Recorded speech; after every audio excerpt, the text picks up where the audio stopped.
Great. I call this meeting to order. The board, the board secretary will now call a roll.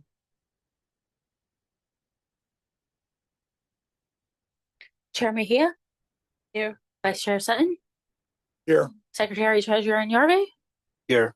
Director Almeida, Here. Director Angeles, Present. Director Kemp, Director Rawlings. Present. Director Kemp has been excused. We have a quorum. Great, thank you. Now Elizabeth Brown will present the November 2025 Employees of the Month. Good morning, Chair Mejia, members of the board, Mr. McDonald, and all others assembled here today. I am Elizabeth Brown, Executive Director and Vice President of Organizational Development and Administration. In support of LBT's strategic priority of fostering employee engagement, it is my pleasure to acknowledge the Employees of the Month for November 2025. The employees of the month for November 2025 are Ezekiel Griffin, Ruben Rodriguez, and Tynesha Lewis.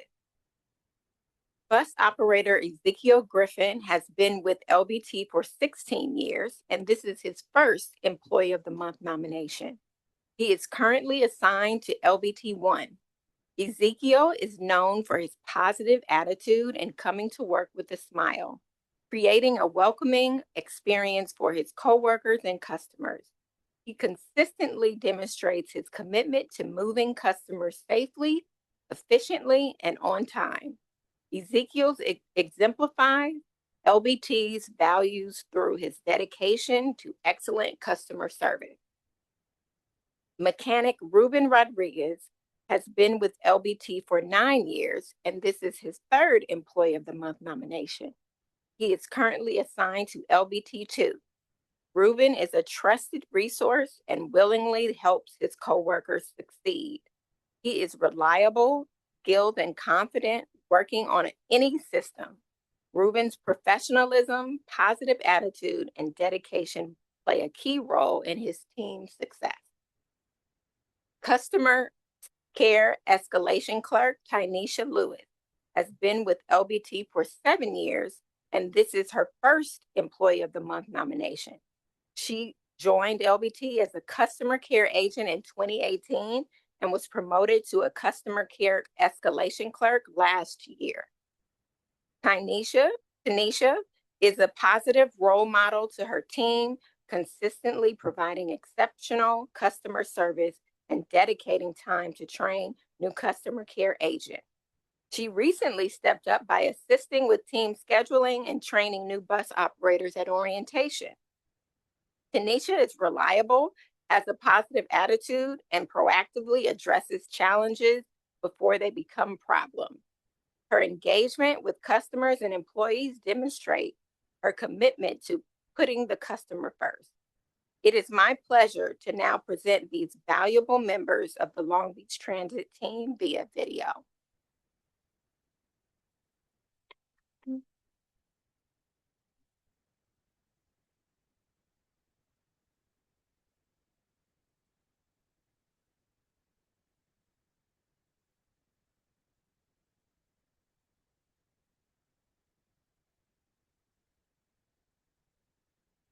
Hello, my name is Ruben Rodriguez. I'm an A mechanic here at Long Beach Transit. I've been here for 9.5 years. Well, my favorite part about working at LBT is you get to learn new things every day, enjoy your coworkers that are helpful whenever they need help or you need help, they help you out. So it's pretty nice environment working here. I'm appreciative of my supervisor in choosing me for Employee of the Month because I feel that recognizes that I do something good in this job. My name is Tynesha Lewis. I've been with Long Beach Transit for 7 years now, and I am a customer care lead. So I would say my favorite thing about working with Long Beach Transit is our customers. Definitely, we are exposed to all type of customers, but I love the idea that we help customers get where they're going. I love the fact that we interact with them and we'll be able to develop friendships and relationships with them on a day-to-day basis. But I absolutely love my team that I work with. I believe our department is simply the best, and I have great coworkers as well as great leadership. I'm excited to have been chosen to be Employee of the Month. I I'm so thankful for the recognition, first from my leadership team, and just being a part of a company that takes the time to recognize their employees. So I'm excited and I'm honored to be considered the Employee of the Month at Long Beach Transit.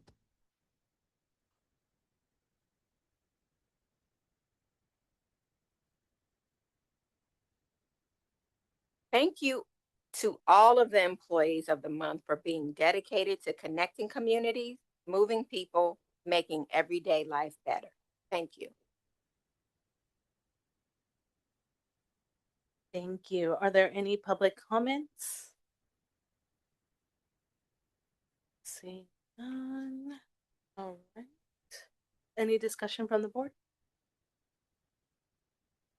All right. Well, thank you. Congratulations to all the employees of the month. And thank you, Elizabeth, for the presentation. Moving on to public comment. At this time, I invite members to the public who want to address the board on any matters that do not appear on the agenda and is within the board's jurisdiction. If you haven't done so already, I ask you to submit a speaker card to the board secretary. Is there any public comment? All right. Seeing none. Moving on to now, Ken McDonald will present the President and CEO report. Good morning, Chair Mejia, members of the board, and all who assembled here today. I am Kenneth McDonald, President and CEO at Long Beach Transit. My monthly agency report will highlight some of our accomplishments and ongoing activities centered around our strategic priorities. As we all know, our strategic priorities are improve safety and service quality, exercise financial accountability, foster employee engagement, enhance our customer experience, and promote community and industry focus. LBT hosted the California Transit Association's 60th annual conference and expo that took place on from November 5th to the 7th here at the Long Beach Convention Center. A record number of people attended, over 1,000, which is the highest ever at a CTA conference, range from transit professional, vendors, and speakers. LBT had a host desk, a layover lounge where attendees got to see our battery electric fleet, and we hosted 4 different tours highlighting our services. All this would not be possible without the help of over 70 volunteers who demonstrated excellent customer service and why LBT is a top-class organization. Other key highlights of the event were keynote speakers. Keynote speaker, former Secretary of Transportation Pete Buttigieg, and our very own LBT speakers. Billy Anderson, Manager of System Safety, and Dino Smith, Manager of Training and Development, and Lee Berner, Executive Director of Transit Services Development and Planning, spoke on transit worker assaults, mental health, de-escalation, and special event security. Pretty George, EDVP of IT, spoke in 2 sessions about the technology enablement to transit operation and artificial intelligence. And I spoke on a panel about succession planning and performance management. At this time, I would like to give any of the board members who attended the conference an opportunity to share their thoughts at the conference. I know you had an opportunity. And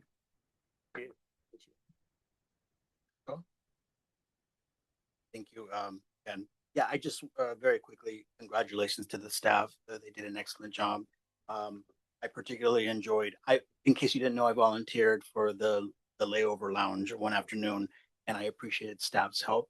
And what I particularly enjoyed was being able to talk to attendees about our fleet, which I didn't know the particulars about, but with the cheat sheet that I had, it worked out well. And it was freezing, but I think everybody had a good time. And again, thanks to staff who they were there with me. So thank you. Director Angela. I wanted to express my appreciation to all the staff, more particularly the volunteers. I think it was very, very successful. I think the attendees really deeply appreciated the efforts that Long Beach Transit made.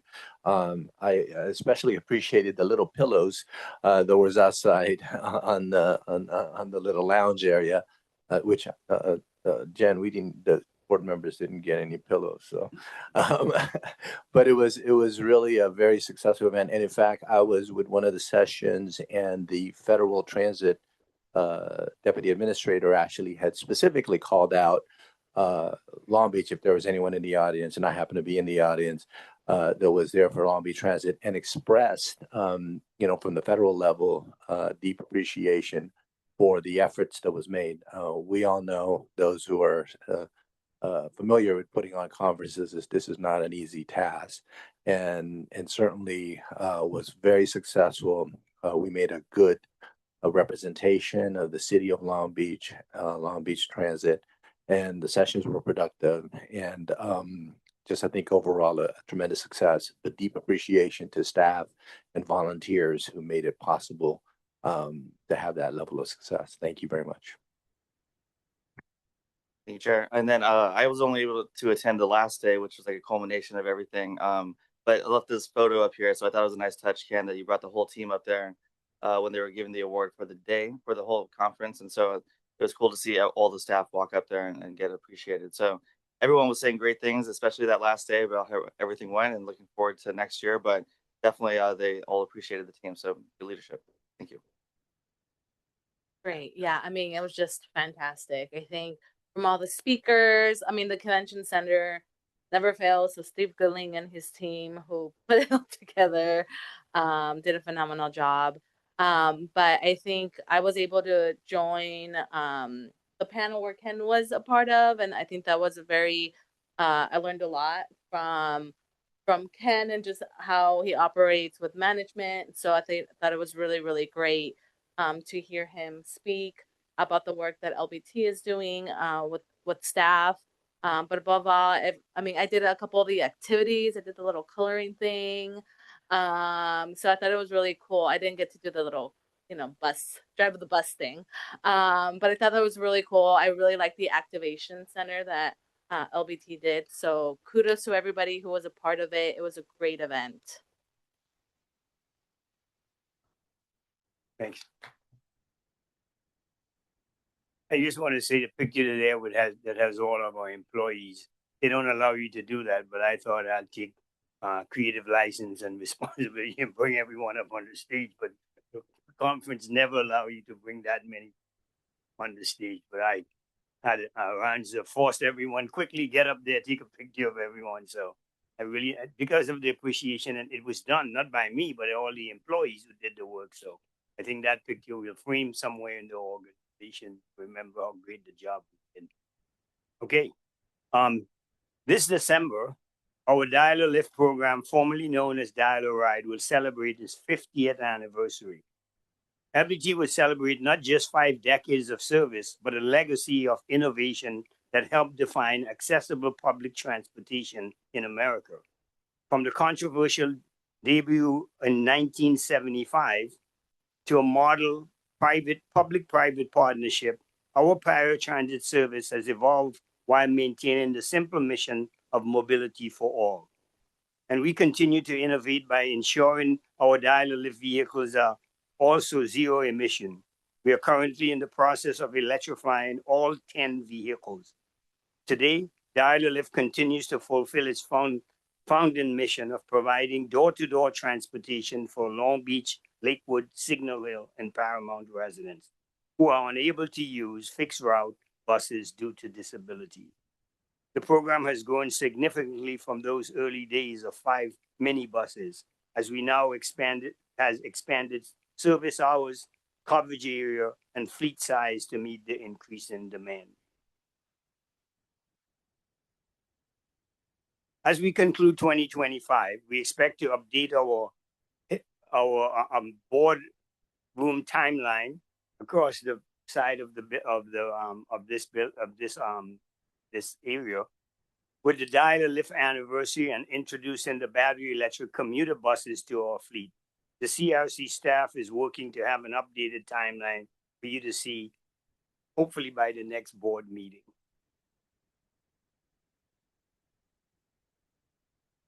On November 18th, LBT participated in the Leadership and Career Panel at Cal State Long Beach, where a number of managers represented the agency. The purpose of the session was to give students a clear view of leadership and management at LBT and highlight the agency's role and impact in the community. Our team shared their leadership philosophies, discussed LBT's internship and career pathways, and engaged in a Q&A with students interested in public service and transit careers. The event drew strong student interest, including several applications for current internship opportunities at LBT. This was a successful outreach effort that strengthened awareness of LBT's mission and helped build our future talent pipeline. Between October and November, the community relations team connected with students and families at Halloween-themed community events, including the Tincher Elementary Trunk and Treat and the Belmont Heights Community Association Goblin on the Greenbelt, connecting families with information on the Go Pass program. The team also showcased the battery electric bus at the Long Beach Airport Festival of Lights, where families explored the bus, learned about LBT services and programs, and participated in an interactive booth activity. LBT once again will be spreading holiday chairs with a festive, fully decorated bus participating in 2 community parades this season. The Belmont Shore Christmas Parade on Saturday, December 6th at 6 p.m. and the Daisy Lane Holiday Parade on Saturday, December 13th at 5 p.m. We invite you, your families, and your friends to come out, enjoy the parade, and cheer on the LBT team, or ride with us as we celebrate the season. These events are a great opportunity to support our community, see our beautifully decorated bus in action, and join the holiday spirit. A fun fact this year at the Belmont Parade is that the organizers are encouraging all participants and spectators to wear festive pajamas as they attempt to set a world record for the most people in pajamas at one time in one place. So get your fancy pajamas and come on out. I would not be wearing a pajamas. So I'll put that out front. Thank you. Thank you. And that concludes my presentation for this month. Are there any public comments? All right. Any discussion from the board? Yes, Director Angelos. Being a resident of Belmont Shore, I do highly encourage everyone to wear pajamas.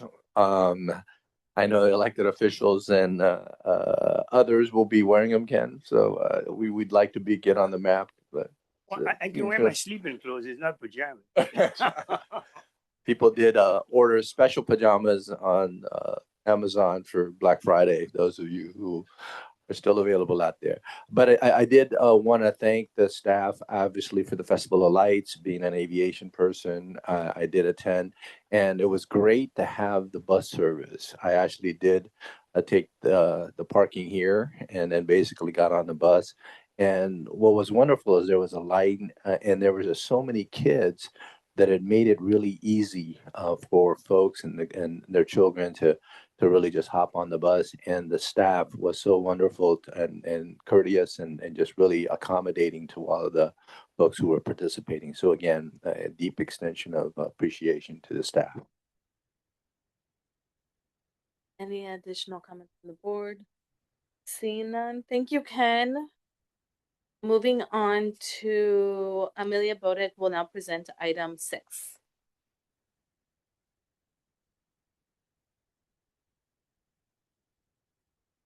Thank you all. I do have a PowerPoint slide show.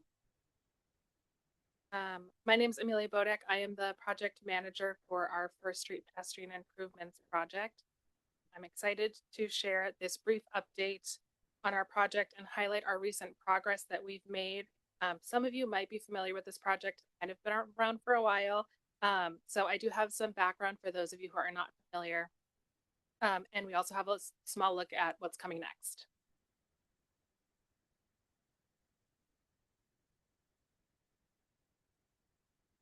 So I do want to take a moment just to highlight the project team that's on this project. It is very collaborative and they are all helping to ensure our project does stay on track and meet our project goals. This project is run through Public Works, myself as the project manager, Stephen Figuera, who's here. He's the civil engineer on this project with us. We also have Charlene Suko, who is our project management officer, and Marilyn Surakis is our project manager, our project management bureau manager. We do have also consultants on this project. RJM is our architect. They've been on this project for quite a while from the very beginning of this project and through multiple renditions. And Ardura will be providing construction management and support services through our current bid and award phase, as well as our construction phase for this project. We also have multiple project stakeholders. We do have some funding partners on this project. That does include Metro, LA County Public Works, and Long Beach and LACTA, Los Angeles County Development Authority. Of course, Long Beach Transit is one of our large stakeholders on this project as well. Downtown Long Beach Alliance, and all of our residents and businesses in the area.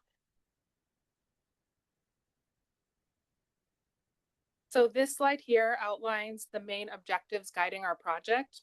This helps shape both the design and the overall experience of the space. First, we have Activate and Beautify. We aim to transform the space to a vibrant public environment to draw people through. Improvements will focus on aesthetics to create a place where people want to engage. Design elements and landscaping were chosen to contribute to this cohesive environment. Our second objective is to enhance connectivity. So this is to strengthen those connections between nearby destinations downtown, specifically from Lincoln Park to East Village Arts District. Our third is to promote sustainable transit options. We are encouraging multimodal transportation choices, including Long Beach Transit and Metro, by enhancing the pedestrian areas surrounding the space. And our last objective here is to showcase the local transit history here in Long Beach. Not only is most of this project within the transit gallery on First Street, but we're also aiming to situate the original Metro Blue Line rail car within the project as an activation element and a nod to that transit history within our city. So this graphic here shows our entire project area. It runs along First Street from Pacific Avenue all the way through to Elm Ave. We've divided our project into two phases to help manage construction and the activation portions. Phase 1, which is in that red box, runs from Pacific Avenue to Long Beach Boulevard, and that's where the transit gallery and the metro lines are. Phase 2 runs from Long Beach Boulevard to Elm Ave. That's the section where that rail car that I mentioned would be situated. And again, breaking this project into those two phases does allow us to focus on the improvements efficiently while maintaining access and connectivity throughout this entire space. So just this kind of lists out the project scope throughout our entire project. From the Pacific Avenue to Long Beach Boulevard, that's our transit gallery section. Those will be focused on pedestrian improvements, landscaping, plantings. We're also doing some colorful and artistic decorative elements in there, and some refreshed street furniture. Because the transit gallery and the metro lines are there and there's that overhead lines, we do have to limit our improvements in that space just to those pedestrian level, but we're expecting that to still have a really big, nice impact. In the Long Beach Boulevard to Elm section, there are going to be some street changes here. We will be widening the sidewalks on those blocks and narrowing the street to kind of provide a larger pedestrian area and experience. We are also widening those sidewalks there, so there is room to place that rail car within the right of way. We are hoping that a potential vendor will use that space and help activate that area on that block. In that Long Beach Boulevard to Elm section, since we can do a little bit more, since there's no metro overhead lines, there are some opportunities for additional activation in the future, which we're not doing as part of this project, but we're thinking about future and things we can add that would help keep activating that space. That section is still in the works, so as we move forward on that and have more to share, we will be updating more specifically on phase 2 of the project. All right, so here are some of the pretty renderings that everybody loves to see. This specific rendering is looking through the transit gallery west adjacent to Shelter B. You can see here we have some of the updated planters and those kind of concrete planters. There's a blue sort of wave design, colorful concrete area. We're also hoping to add some of these metal, these bronze inlays within that wave in like a marine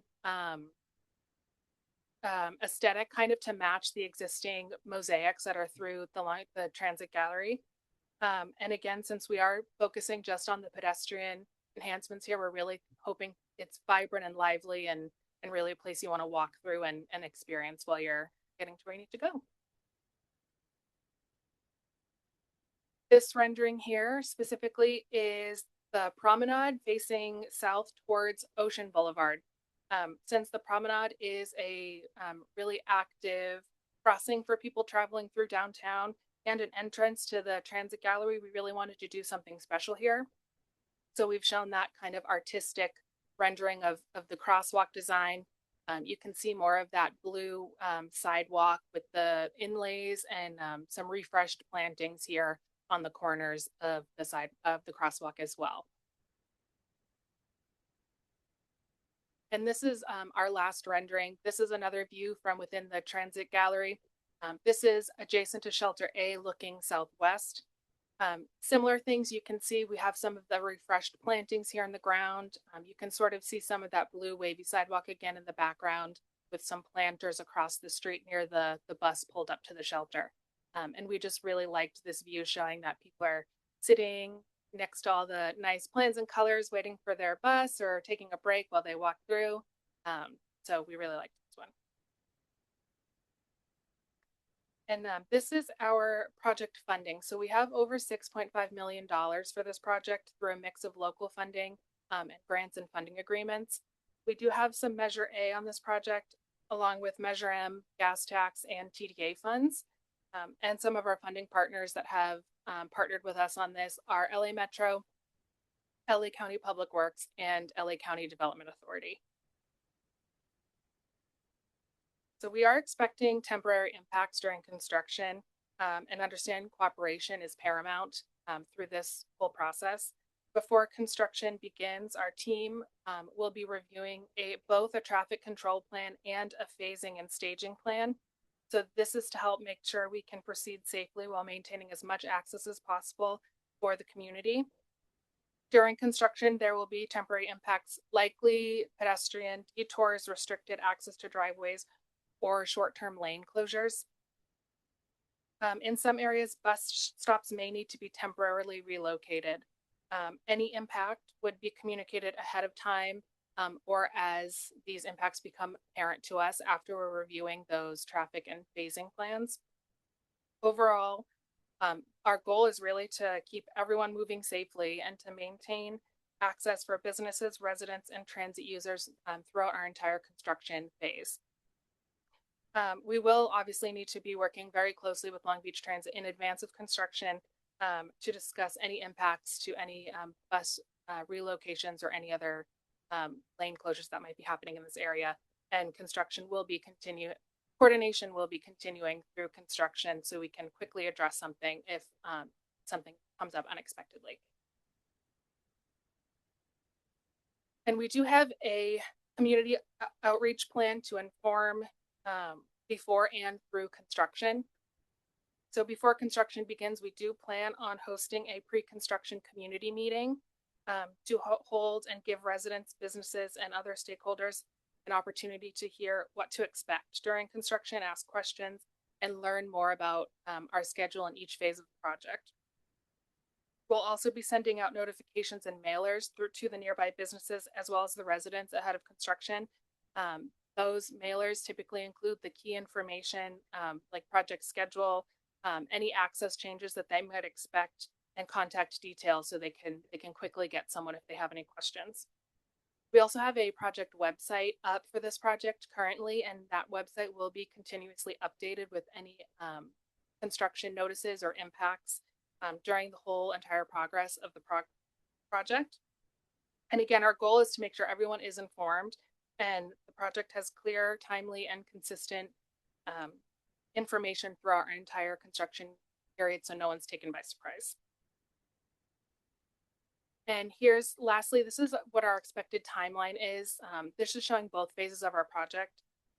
So currently for our Pacific Ave to Long Beach Boulevard phase, we are in our bid and award phase right now and expect that to kind of conclude by the end of this month. We're going to be revving up our community notifications and pre-construction communications in spring of 2026 as we get contracts finalized with the contractor. We're expecting construction for this section to begin summer of 2026 and conclude by summer 2027. For the Long Beach Boulevard to Elm section, the design for that is still ongoing and will continue through the end of this month. And in the spring, we'll be working to set up an RFP to get a vendor in who might be interested in the rail car.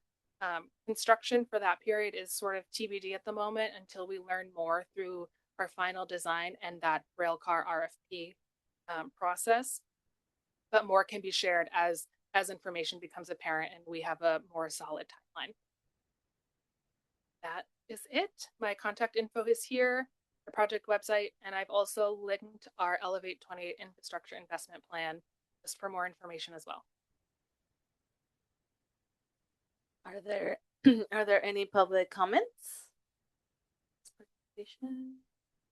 Seeing none. Any discussion from the board? Okay, I'll go Vice Chair Sutton and then Director Andrews. Thanks for the presentation. I really appreciate you coming out and sharing that with us today. Just have 3 questions for you. Was there community input prior to the planning of this enhancement? Yes, there was. Yes, this project has been going on for quite a while. Before I was involved, I believe there was community input. And we did host multiple meetings recently, first to inform residents that were interested in doing this project, and as well as we're planning more as well for the rail car, and once we get more of the RFP process through that too. So I lied. I have 4 questions. So the rail car, they're really big. So Yes. how is that going? Is that going to be kind of in a park-like setting? I wasn't sure how that was going to fit in. I did not include a rendering of it here, but on our website, there are renderings. Our plan for it is right at the corner of First and Elm. There is the 125 Elm building that the city purchased, and a senior center will be going in there. We're extending the sidewalk out on both sides of the street and narrowing the street. We're actually taking that rail car and breaking it into 2 cars, and they'll be sort of angled, and then there will be a public deck around the outside with plantings sort of separating from the street. So it won't be like a park, but there would be plantings, a deck. So since we're adding the space to the sidewalk, it won't be really taking up the walking space there or anything. So if you go on the website, you can see multiple renderings of it. It looks really nice. Okay, great. The other question I have is the renderings you brought today didn't show bus shelters. Is that budgeted in the proposal? No, nothing for the bus shelters. Okay, that's probably something that we should look at. The other thing was there doesn't seem to be signage in the plan either. No, the only wayfinding signage I think we have is our typical blue city signs that would replace any signs that we might need to remove, but no additional signage. There is signage, I believe, going in for the blue car, the rail car specifically, but nothing within the transit gallery. So ground hasn't been broken yet, right, on this project. So it might be good to look at least doing wiring and stub ups for future mobile hubs or some type of signage for customers that want to take transit. It may not be in the budget now, but if there is an opportunity to get a little bit more money, and you can't afford to do the signage, at least do the wiring underground, while you have everything open. Yeah, we can look into it for sure. Definitely not in our budget now, but something we can look at.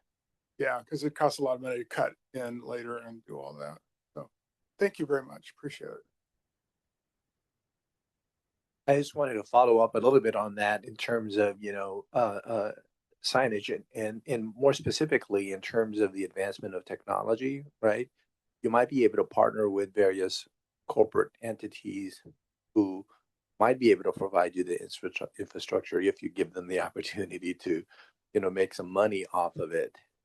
And meaning that in terms of signage, as it relates to it, I think if it's going to be a transit gallery, information to the traveling public is very vital because particularly like what time is the buses coming, what are the sort of technological infrastructure that we have not necessarily thought about. Uh, I'm thinking there's so much advancement in technology, more particularly like if you were to look at crypto or what that looks like today and what they envisioned back then and all the lights and all the things that technologically that advance.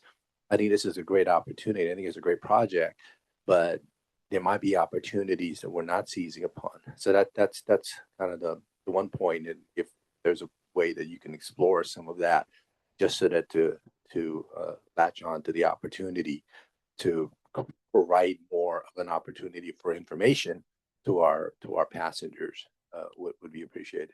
I do believe I have spoken with Kim Lay, so I think she's working on a similar project, or maybe exactly this. But I'll connect with her again and maybe talk more about that. Right. Yeah, so let me jump in and just add, we do have a project that is coordinating with this on each of the bus shelters on how we can get information with, we are going through, actually, we're looking at the process they use at the airports on how we can put signs there. So we've been going over this project for like 2 years now, and that is being coordinated. So they sort of come at the same time, have it before the Olympics. And having lived through LAX's construction for the last 2 decades, the one thing that I find basically valuable is when the construction does kind of go up, when you put the walls, is to issue out renderings of what it would look like, simply because then the passengers and would have a sense and a feel good, like, hey, if we're making a sacrifice today, this is what it eventually would look like. That has a usually creating a better aesthetics and information to the traveling public about what it sacrifice today is meaningful. And then the last question I have, and where can I go? I thought during the conference we actually had an art walk. Is that correct? Yeah. And so the highlight of art in Long Beach seems to be a thing. And so then it's a highlight for all of our visitors to have art and we show it off. Is Arts Council involved here? Is there other opportunities where we can have our local artists create, murals or other component that makes this, transit gallery a little bit more of a destination to see art from our local artists? Just a thought that you might want to explore because we made a big deal out of it at the conference and we had, people from California all over Long Beach. Yeah, we haven't worked with them yet, but it is something we can look into for sure. Great. And so we're gonna go with Director Kemp, Director Almada, and then Christopher. Thank you, Madam Chair. Just 2 questions. Are you related to Amy Bodek at all? I get that a lot. My answer depends if you consider her a friend or a foe. So we could leave it at that. But Well, I worked with Amy back when she and I were the young people, and there she's you are. still a young person. All right. Well, tell her I said hello, please. Can you talk about what features this project has for pedestrians with disabilities, particularly those who are blind and deaf? No specific features. We are, I believe, adding some, the word is escaping me, the bumpy sidewalk at the crossings. We are adding some of those that I think do not exist currently, but no specific other features. Of course, everything will be ADA compliant, but nothing specific. Mine's brief. Just love the facelift to the area over there. I would just add as well that kind of off of your idea, the historical pieces. I think Ken was talking about the 50th anniversary, historical pieces for public transit. I think it would be great to talk about the importance of public transit in that space. Again, to making it a destination to go see some things, especially with the original cars there. So just incorporating that into the process and thinking about how we highlight the importance of public transit in that space. Yes, definitely something we've thought about as well. Great job. I just want to say from the city perspective, this is an amazing project and you told us all about it, but you're missing the enthusiasm. This is going to totally transform sort of how people experience downtown. The transit mall is very functional today, but this is going to make it inviting and you're going to feel nice as a pedestrian walking through there and finding your way to your bus or wherever you're going. And then when you get further down at Elm, where we're building the brand new senior center, and you've got that connection to today and the history and the rail car and a more inviting walkable street, it's hard to undersell how transformational that is versus what that pedestrian environment is like today. So Amelia's getting it across the finish line, but someone asked about outreach. I was working on this project in 2015 when I came to the city. It's had a decade of outreach. There was a TOD plan, there was a downtown walking plan, there was a pedestrian plan, and this was always a goal. But figuring out how to put the money together was elusive and took a very long time. And then we were ready to start, and then it was over budget, and we had to go back.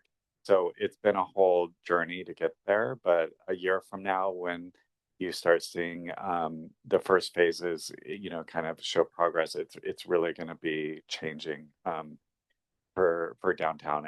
And Amelia talked about the city scope, but there's a whole LBT scope with signage for riders and shelters, and that's all being coordinated. The art isn't determined, but every city project has a 1% for public art. So there is art money automatically generated. And then the last thing, it's a planning project that then gets turned over later to Public Works, but we are working on the digital signage through a vendor called Ike, as well as looking at other advertising joint venture opportunities throughout the city. So glad to talk about that at a future date, but just want everyone to leave this meeting excited because this is a really big deal of a project and it's really going to improve the experience for riders downtown and everyone that's downtown as a pedestrian. Any additional comments from the board? I just want to say, don't underestimate our enthusiasm with respect to the questions we're asking. We clearly know that this is transformative. Abigail and I were just at this the holiday thing last night with the tree. There are just so many things going on in Long Beach. I mean, it is an exciting town to be a part of and to be a resident of. And, projects like this is what's going to transform the community. Our task is to, sort of protect the interests of our traveling public in terms of our users. So we want to ask the right questions to put those, plant those in your head. But don't get it wrong. The questions are, this is where we're very excited about this. At least I am. And Director Norve? Thank you, Chair. Thank you for the presentation. Just a couple of comments. I appreciate the pedestrian environment design. I appreciate the strong multi-agency support and the coordination. And I also appreciate the ridership and the transit-orientated identity. As for public outreach,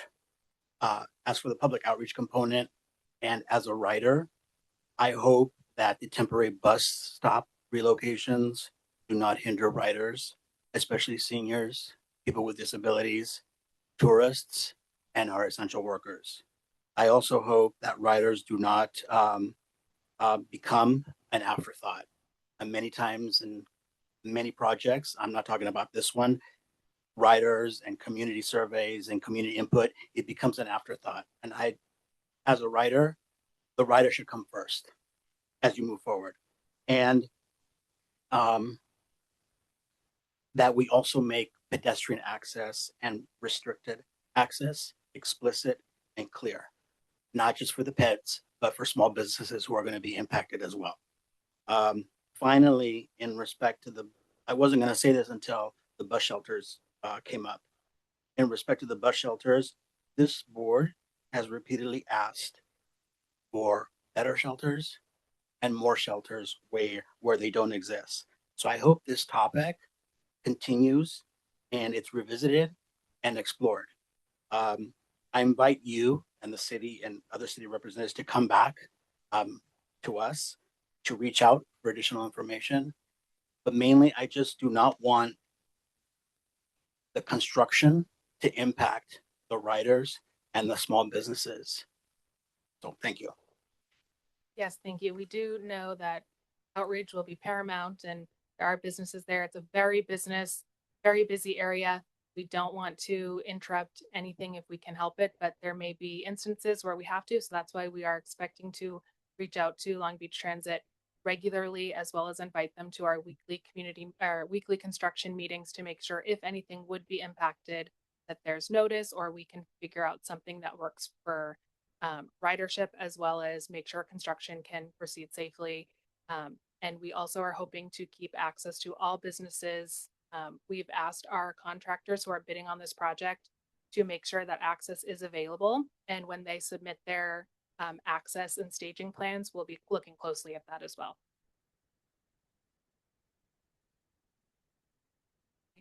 Oh, yes. Not to dampen anybody's enthusiasm, but I'm going to reemphasize some of the board members' comments about bus shelters, that this is really missing from this project and really needs to be rethought about. If this is really truly going to be a pedestrian and transit focused development, you better have shelters. It's embarrassing not to. When I looked at the drawings and I saw just a couple wire benches, I said to myself, is this really furniture? I mean, it's not acceptable for our Just to riders. clarify, the existing shelters are not being removed. They're staying as they are exactly, but no additional shelters are being added. Okay. So there will be shelters there. Yes, correct. The existing shelters are staying as is. We will not be touching them at any way during our construction. Have you given any thought to gutting out those blue line train cars and making that a vendor location? That's exactly what we're thinking for the rail car in between Long Beach and Elm. We have one currently in storage. It's actually the original one that first ran on the blue line. We have it in storage. Our plan is to bring it on site and work with a vendor to use it. We're thinking maybe a coffee or a food stand, but we're open to anything a vendor would like. It will be situated right next to the senior center. So, and across the street on Elm is the beginning of the East Village Arts District. So we're thinking we'll have some really interested vendors. So we are working with them. If they want to gut one of them and on the inside they can. If somebody wants to use it for a museum or something different, we're open to that, but it would be up during that RFP process that we're starting likely in the spring. I see. Yeah. Thank you for that. Appreciate it. Thank you, Chair. Yeah, thank you very much for the presentation. I just have two quick questions. The first one may be a little bit too early for you to share, but when it comes to some probably inevitable disruption to ridership, that was my main concern as well. Obviously, fantastic project, but in the midst of that transformation, do you know how early we would begin notifying riders of potential impacts? We won't know until we see our phasing and construction plans, but our hope is that once we get that, if the contractor that we've selected does indicate that they will need to close or temporarily relocate a bus shelter, we would be communicating that as soon as we know with Long Beach Transit, so a plan can be made. We understand there's transfers and multiple bus lines might share a shelter, so we want to make sure that once we know, we would be working with the Long Beach Transit rep on our construction meetings to make sure we know as early as possible and everything can be disrupted as minimally as possible. Okay, perfect. That was my main question. And then also just for clarification, I think for the board's sake as well, what you're presenting today is primarily the city side of this project. Did I hear correct from Ken that there is also a Long Beach Transit portion of this project that we're just not discussing today? So I think a lot of the concerns that we're seeing here from other board members are because it's not that that's not planned, it's just that that's not the nature of this agenda item. I believe that's correct. This, what I'm presenting today is only the city side. This doesn't include anything that Long Beach Transit may be planning separately. Right. Okay, great. Thank you. That's very helpful. Great, thank you. And Ken, when would that report come back on the Long Beach Transit side? Is there a report that's gonna come to the board? Oh, was it? Okay, okay, okay, okay. Sounds good. All right, well, thank you so much. Thank you. No more additional comment from the board. Thank you so much for the presentation, Leah.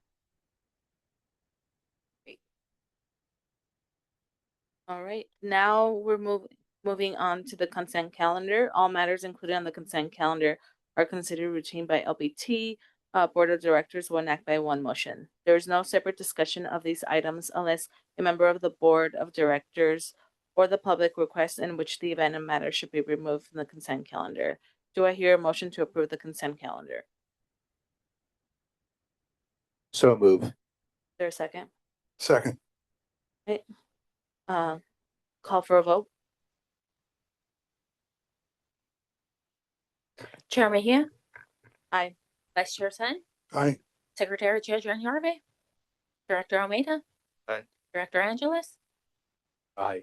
Director Kemp, Aye. Director Rawlings. I will abstain as I believe I was not present.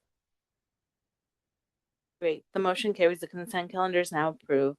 Agenda item 9, monthly financial report presented by Lisa Patton. Good morning, Chair Mejia, members of the board, Mr. McDonald, and everyone assembled here today. My name is Lisa Patton, and I'm the Executive Director and Vice President of Finance and Budget. And I'm before you today to present the monthly financial report for the period of July 1, 2025 through October 31st, 2025. So we always start with the first page, which is the statement of revenue and expenses, which gives us that summary look at the income that we generated and then the amount we spent. So looking at the top of the report, the operating revenue, we can see that the fixed route is slightly above budget for the month. The dial-lift fares continue to its positive trend. Special event service revenue for the month included the Festival of Flight for the Long Beach Airport and then also the Galaxy Express service. Interest income also continues to perform above budget thanks to solid cash management by our treasurer. So operating revenue is up and is at 104% for the month, 105% year to date. Subsidy revenue, when we look at that, we can see the impacts of funding pressure at the state level in particular. And so Long Beach Transit continues to proactively prepare for continued volatility there in their budget. State subsidies are running below budget due to funding reductions after LBT's budget was approved. In particular, this included the one-time SB 125 electric bus operating grant. Federal subsidy revenue is under budget due to the timing of grant drawdowns, as we're pacing our regular preventive maintenance drawdowns across the entire year. We project that the federal subsidy revenue will catch up in the coming months. We take a quick look at the operating expenses by area. We can see that all major areas are operating under budget. The service levels are consistent and we're managing inflation and utility increases. So next we'll look at the detail of the schedule of expenses. And so labor sits at the heart of our operations, from operators, mechanics to administrative staff. Operator labor costs are running above budget. This is a planned increase as transit service delivery ramps up for special events like the World Cup. This ensures LBT is adequately staffed to meet higher ridership demands. Maintenance labor costs increase for the month due to increases in overtime usage. Material and supplies and fuel in particular continue to run under budget, and this is helping to offset the utility rate demand charge increases that we're experiencing this fiscal year. Under travel, training, and meetings, this is where you'll see the expenses related to hosting the California Transit Association conference. So in terms of operating expenses in October, we expended 96% of our budget for the month. Next, we'll turn to the balance sheet, which has some excitement from the accounting standpoint. Okay, so we have 15 new buses in in the month of October. And so here you can see the financial transactions for that. So cash and investments went down to pay for the 15 buses. So you can see that decline there from 88 million down to 74 million. And then you might say, Lisa, who's paying for those buses? Well, a large part of it is the federal government. And so if you see the receivable, you can see a large increase there on the money they owe us of 15.3 million.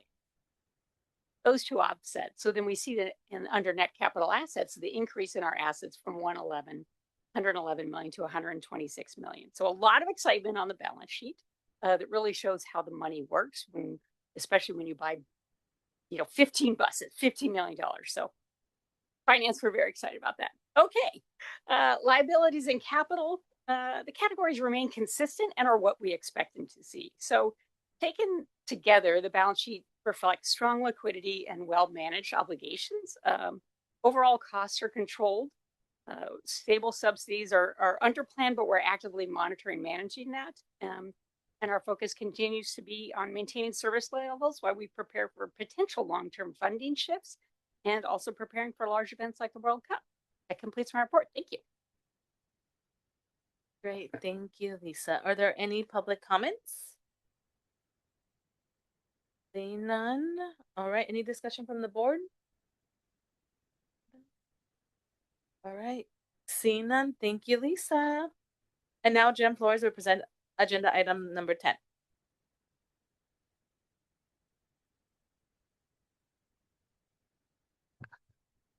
Good morning, Chair Mejia, members of the board, Mr. McDonald, and all who are assembled here. I am Jen Flores, Board Secretary. I am before you today to request the board's approval to place the monthly financial report on the consent calendar beginning January 2026, with staff providing a detailed financial presentation on a quarterly basis.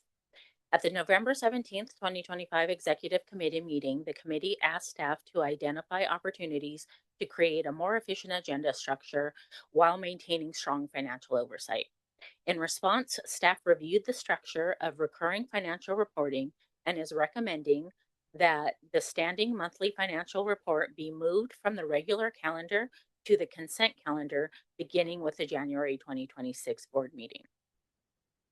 To ensure continued visibility of financial performance, staff will provide a detailed quarterly financial presentation. LBT's fiscal quarters end in September, December, March, and June. Because December concludes the second fiscal quarter, the first quarterly financial presentation under this updated structure would also be delivered at the January 2026 board meeting. Between quarterly updates, staff will continue to monitor the agency's financial position and notify the board of any significant budgetary variances or issues that may arise. Therefore, staff is recommending LBT's Board of Directors approve the placement of the monthly financial report on the consent calendar beginning January 2026, with staff providing quarterly financial presentation. This concludes my report. Thank you. Great. Thank you, Jen. Do I hear a motion? So moved. Is there a second? I'll second. Is there any public comment on this? Any discussion from the board? Director Kemp? Yes. I understand the thought process and the efficiency, but I have to be honest, Lisa's report is my favorite. Only you can make these numbers sound so exciting. The giddiness you had in just that little $15 million bond. I'm not joking. The other thing is, I don't really personally find it inconvenient or time consuming, since we only meet once a month. If we met weekly and it was a weekly report, I could see, doing something to adjust that. But I personally, enjoy having the reports. I think it's good for the public. I think it's good for the board. Any other discussion? Yeah, I second everything the director said. I suppose my question for the executive committee is, what defines a significant budgetary variance? I would just want to make sure, if something happens now, what is our mechanism for making sure the board knows at the next meeting, not 2 months from now? I just want a point of clarification. It's being placed on the consent calendar. So at any point, any of the board of directors can pull it out. So it's Correct. it's not like being taken off. It's just that it's being moved so that, so if anybody had a question about the board items on it, you just pull it out of consent and we'll discuss it. And I do want to clarify, the reason why this item was moved forward was due to a lot of like the directors that wanted to see a more efficient way. This is one of the options that and it was particularly due to the finance report. So this is why we have this on the agenda. Okay, that makes sense. Thank you. Yes, Director Honorable. Yeah, and to allay any concern from my colleagues, if there's a major event or a major variance, again, it could be pulled from the consent calendar and the board can discuss that. Director Kemp. Yeah, I appreciate the information. I'm aware that it would be on the consent calendar. I still want to hear Lisa's voice every meeting. That's just me. And I think also, in my experience, often things that are on consent calendar are put there. I won't say to bury them and move them through, quickly, because I know that's not how government works. But sometimes it does. And I think, highlighting it gives, the public and staff and, the board a chance to see it. But I understand that, the thorough discussion was had and there's a process to pull it off consent. And Lisa, we can just meet up at a coffee shop and talk numbers once a month. Any further discussion? All right. We'll call for a vote. Chair Mejia, Aye. Vice Chair Sun, Aye. Secretary Treasurer Nyorbe, Aye. Director Almeida, Aye. Director Angeles, Aye. Director Kemp, Nope. Director Rawlings. Aye. Great. The recommendation to approve to place the monthly financial report to the consent calendar beginning January 2026 with the staff providing a detailed quarterly report financial presentation is approved. Thank you so much. Now Lee Berner will present agenda item 11.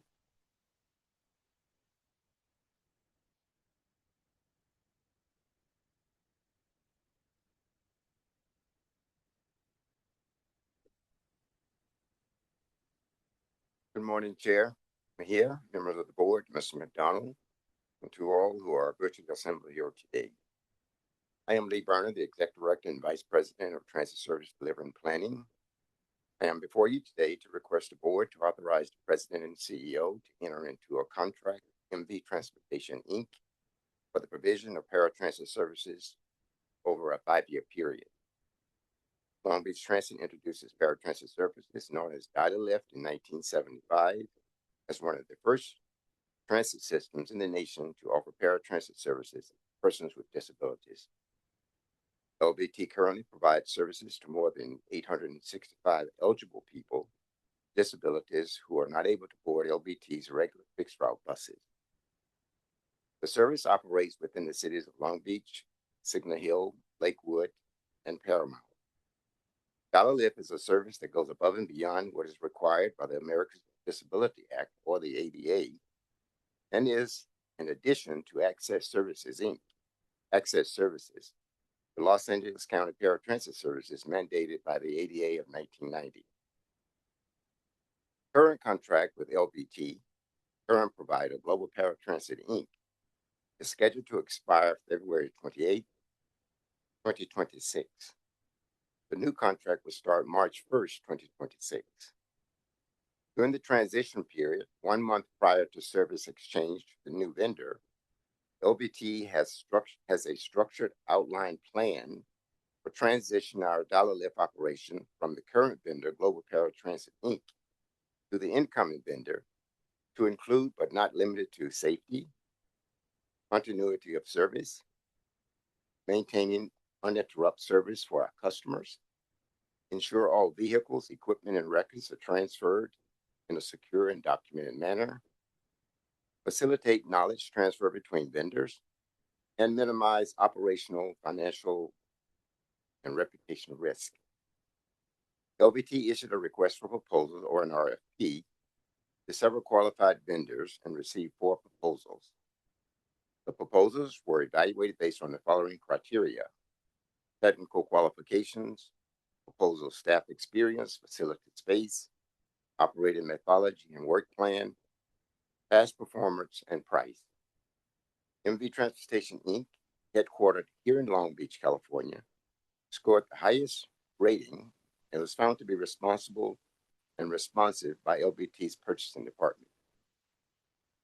Small business enterprise goal of 2% was established for the solicitation. MV Transportation Inc. is utilizing JCM and Associates Inc., doing business as Blue Goose Uniforms, certified DBE firm, to supply personnel uniforms for 0.09% of the total contract. MV Transportation Inc. has established good faith effort and was deemed responsive. Therefore, staff is requesting the board to authorize the president and CEO to enter into a 5-year contract with MV Transportation Inc. for the provision of paratransit services for a total cost not to exceed $11,997,128. That concludes my presentation. Great, thank you. Do I hear a motion to approve the recommendation? So moved. Is there a second? Second. Are there any public comments? All right, seeing none, any discussion from the board?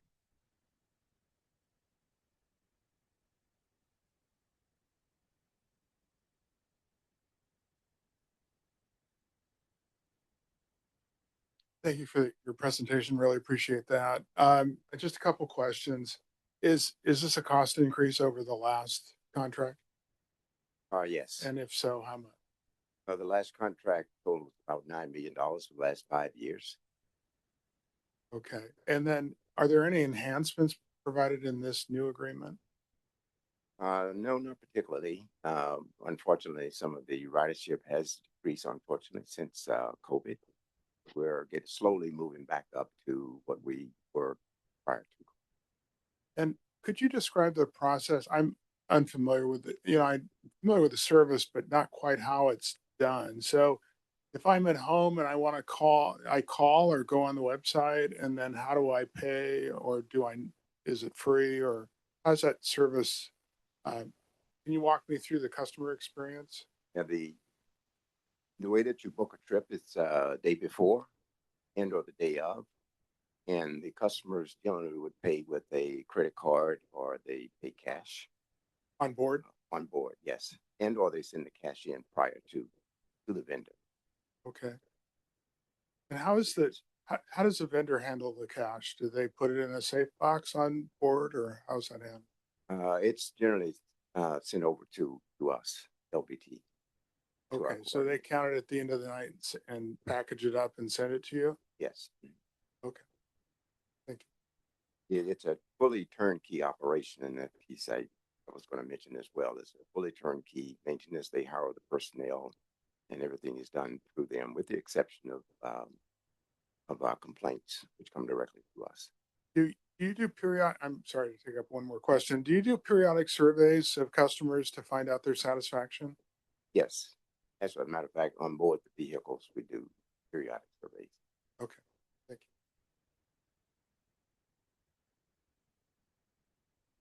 So I said Director Norvin, and then we'll go with Director Rawlings, Director Angeles. Thank you, Chair. Hi, Lee. Thank you. 2 questions and then a comment. In respect to the transition that you talked about, are you and your staff confident of the transition, since this seems to be like a very large, huge undertaking? Yes, we are. We have a structured plan, which will start, hopefully, this is approved today.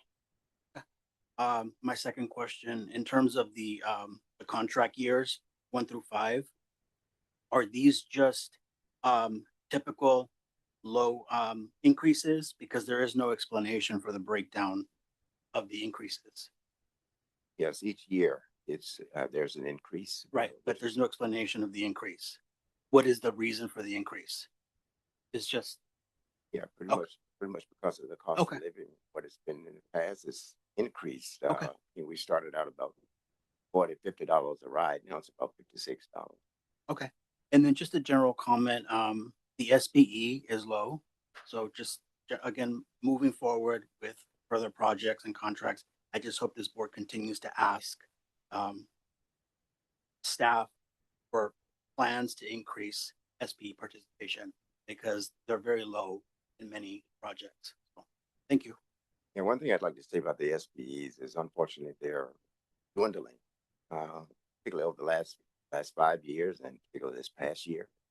And there's a lot more certification that's required by the new administration for a lot of the SPEs, DBEs, WBs, and so forth.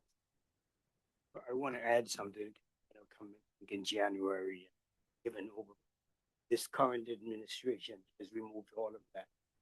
We can no longer have a contract beginning after October, November 3rd.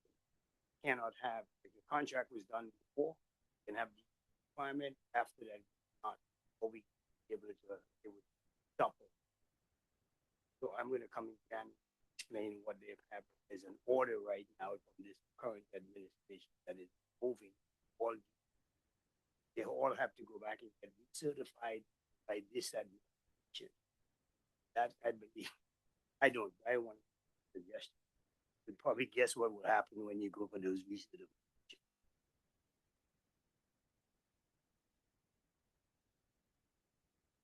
Thank you, Chair. Thank you for the presentation. This is obviously a pretty critical service for quite a lot of people. And so my question is just a follow-up about the transition plan, actually. I know you said we have one. Could you give us a walkthrough? I just want to make sure that we can all be confident in, especially for the type of service that we're providing for these riders.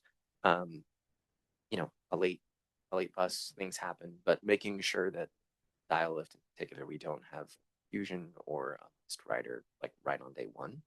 Can you give us an idea of what that plan actually looks like? Yes, we actually have a fully vetted plan where we'll communicate with our customers first and foremost. Letters will go out. Our coordinator will also be going to the various agencies to discuss and talk about the plan, the transition. We're communicating with the current vendor to ensure that our vehicles, vehicle information, integrity of the information is kept. And more importantly, again, our customers and talking with them and sending out letters. Perfect. And I assume our ideal is, sorry, Director, just one more question, that they don't even really notice the transition. Is it continues as expected and there's no other change you would recognize?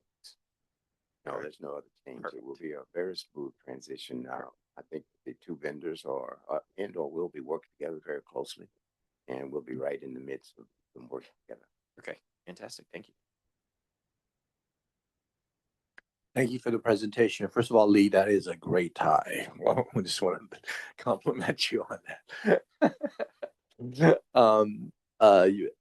The one is a comment. Obviously, I've taken the bus and I've seen our disabled community get on and off the bus, and having the bus driver have to get off and do all the things mechanically that they have to do to keep the disabled passengers safe. Having this service is tremendous because it saves a lot of our constituency, a lot of our riders from having to do that, which saves our drivers from having to do all the mechanics they have to do to make it available. So I definitely am supportive and greatly appreciate the effort that you make in having a separate a transportation system for our disabled community. Two questions. One is we have major events coming up. Not only in terms of FIFA and all the Olympics and all that. This is and clearly the 5 year. Does this contract envision basically providing that type of services to over 100 venue in the 2028 Olympics? Number one question, and then number two, I'd heard that we're getting a concert venue in by the Long Beach. The amphitheater. And so is there, I think, overall question with respect to Long Beach Transit accounting for that new venue and the kinds of, sort of needs that it'll have, including this particular service? Yes, our dollar lift service is incorporated in our major plan for any major Olympics, FIFA, World Cup, so forth. We have a total of 10 vehicles. In some of those vehicles, we do what we call retire, but they will remain in our system throughout the events so that if in fact we do need those vehicles, we'll have some available.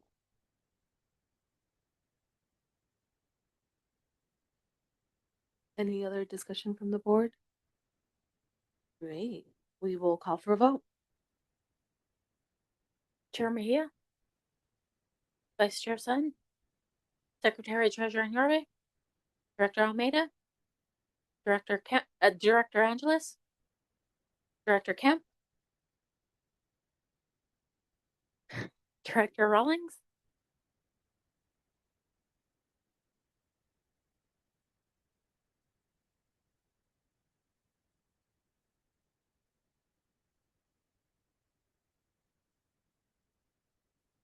All right, here we go. The the motion carries the recommendation to authorize President and CEO to enter into a 5-year contract with MV Transportation Inc. beginning March 1st, 2026 for providing paratransportation services for DAL at the total authorization amount not to exceed 11,917,128 is approved. Now, Ashley Lang will present agenda item 12.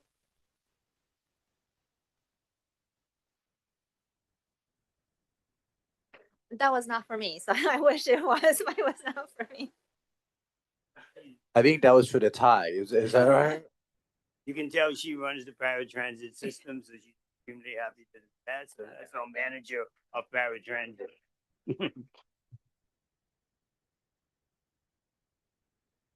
I welcome the same enthusiasm, but I wish.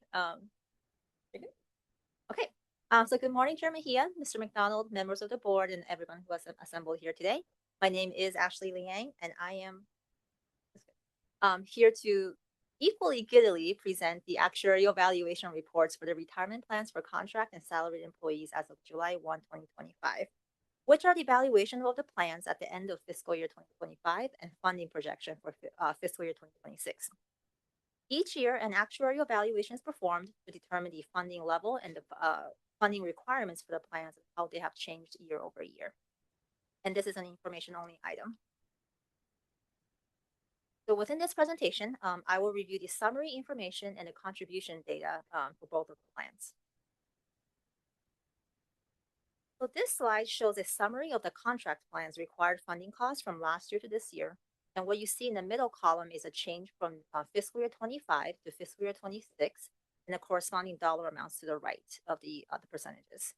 The funding requirement for fiscal year 26 has decreased from 19.14% to 15.00%, equating to a decrease from $6.9 million annually to 6.1% annually. This change is due to a combination of both a positive investment performance as well as a better than expected plan experience in fiscal year 2025 compared to plan assumptions. This equates to the plan being funded, plan's funded percentage increasing to 86.10% compared to the 77.34% in the prior year. A plan's funded percentage is a snapshot of how the pension plan's assets cover its projected liability. The anticipated contribution of $6.1 million in fiscal year 2026, or 15% of annual pay, is split between Long Beach Transit and the plan's participants, with different contribution rates for PEPRA and non-PEPRA employees. So under the California's Public Employees Pension Reform Act, which is commonly referred to as PEPRA, participants whose professional service date is on or before January 1, 2013 contribute a slightly higher percentage than non-PEPRA employees. So what you see in the middle of this chart is the contribution split.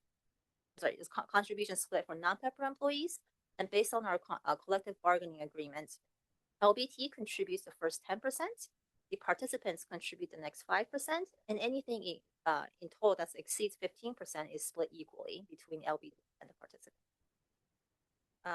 And on the bottom of the chart, you'll see contribution rates for PEPRA employees, whereas LBT will contribute 8.75% and employees will contribute 6.25%.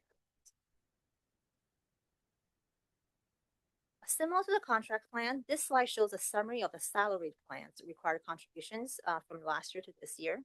In the middle column, similarly, you'll see a contribution decrease from 28.94% to 18.76% between fiscal year 25 to fiscal year 26.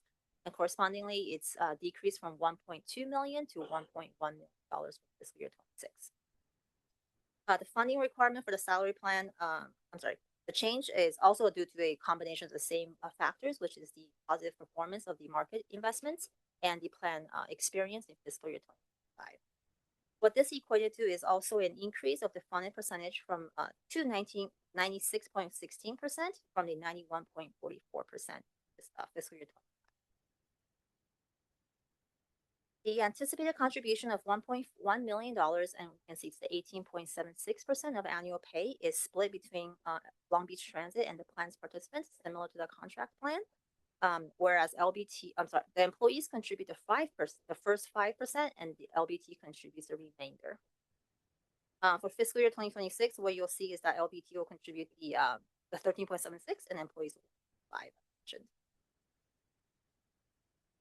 That concludes my presentation. Very much. Great, thank you. Are there any public comments? Any discussion from the board? Director Kemp? Yes, thank you for that. I felt the giddiness, and I want to compliment your blazer as well. And all, I don't want to leave anybody out. All of our staff is very well dressed. Anything else? All right. Thank you, Ashley.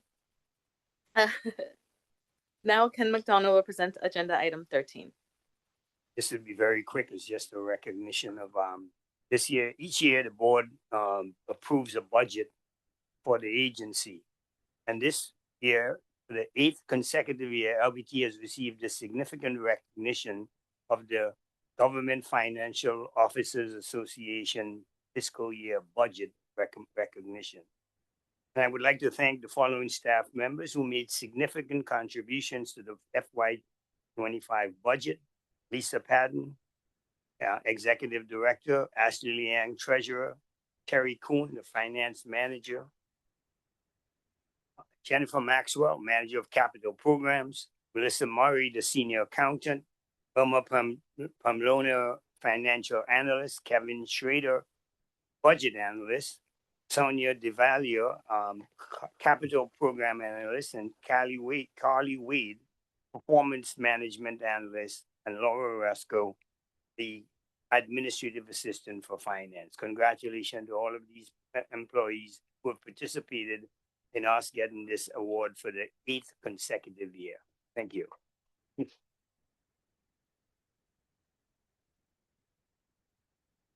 Is there any public comment? Seeing none. Any discussion from the board?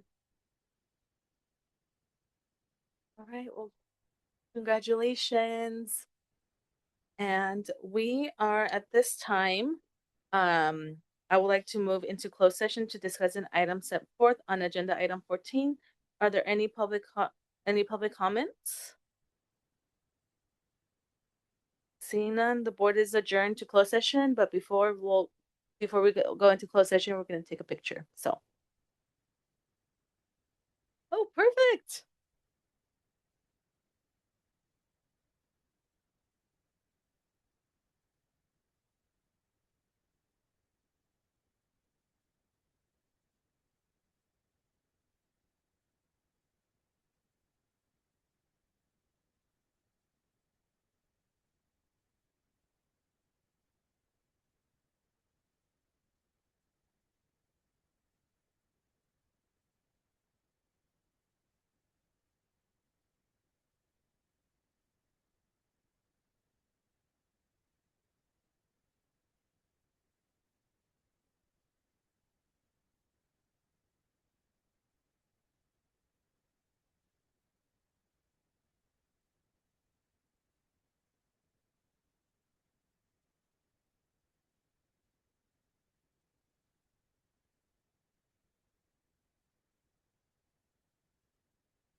All right, the board now reconvenes from closed session. Will general counsel provide a closed session report on agenda item 14?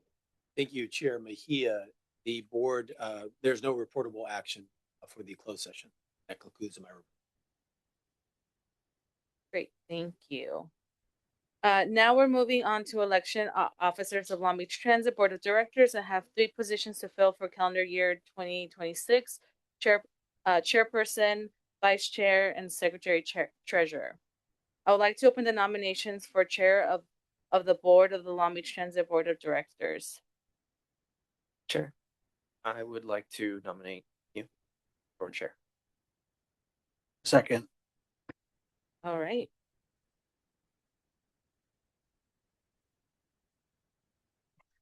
Abigail Mejia, you. I would like to nominate Abigail Mejia for chair. My apologies. All right. Are there any other nominations for chairperson?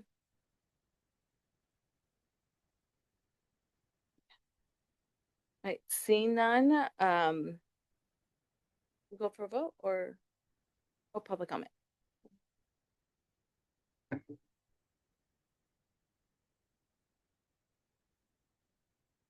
Oh, is there a second? Oh, wait, did we get a second? Okay. And then call for a vote. Yeah. Chair Mejia, Aye. Vice Chair Sutton, Aye. Secretary Treasurer Norvay, Aye. Director Almeida, Aye. Director Angeles, Aye. Director Kemp, Aye. Director Rawlings. Aye. Great. And congratulations to me. Now we're gonna move on to Vice Chair of the Board of Long Beach Transit Board of Directors. I would like to nominate Raul Norman. Is there any other nominations? You need a second? I'll second. Perfect. Any other nominations? All right. Seeing none, call for a vote. Chair Mejia, Aye. Vice Chair Sutton, Aye. Secretary Treasurer Norvay, Aye. Director Almeida, Aye. Director Angeles, Aye. Director Kemp, Aye. Director Rawlings. Aye. Congratulations, Raul. You are now the Vice Chair of the Transit Board of Directors. Thank you.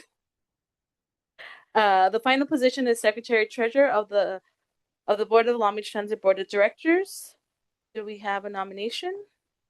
Chair, I'd like to nominate Director Randy Rollins for that office.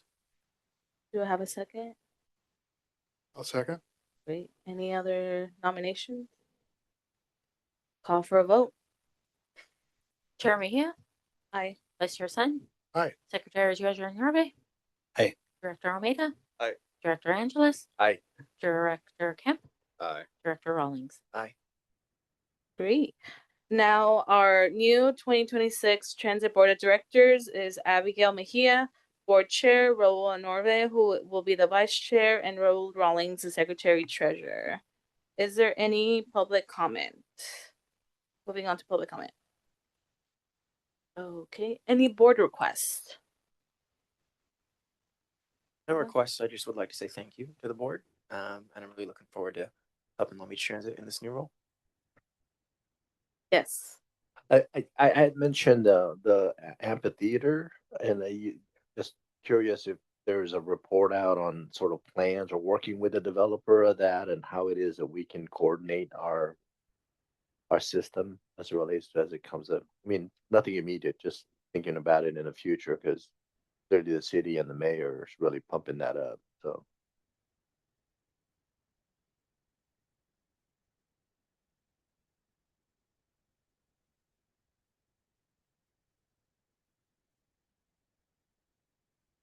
All right, we'll make sure to bring a report back on the amphitheater. Any other board report? I know that I'm gonna pass the mic to Director Vice Chair Honorve, who will say a few things. Recently our previous mayor Bob Foster passed away, and Thank you, Chair. I drafted this really quick this morning, but again, thank you for the permission to share. Just want to offer a brief closing acknowledgement and comment from my personal experience with Bob. Um, Bob's last will have a lasting impact on our city. He guided Long Beach through difficult financial times, helped modernize the port and the airport, the clean trucks. He initiated he worked on the clean trucks program and many other energy efficient programs and community policing. Um, Bob also played a meaningful role in my public service. He appointed me to my first two city commissions and to the Port of Long Beach Advisory Committee. As the founder of Long Beach Pride Reception in 2008, I had the privilege of working with Bob and his liaison, Carmen Viviramontes, when he became the first mayor in Pride's history to officially host a reception at Long Beach Museum of Art, which was a milestone in our community, and subsequent mayors have continued this tradition to this date. Lastly, his leadership and partnership will continue to resonate. Thank you. Great. Do I have a motion to adjourn? Is there a method to close in the name of person we're honoring? The board? I've done that in other bodies, but I was just wondering if that was, You can just request it. Yeah. yeah, can we just close this meeting in his honor and in his name? So move. Is there a second? Second. All right. Call for a roll call.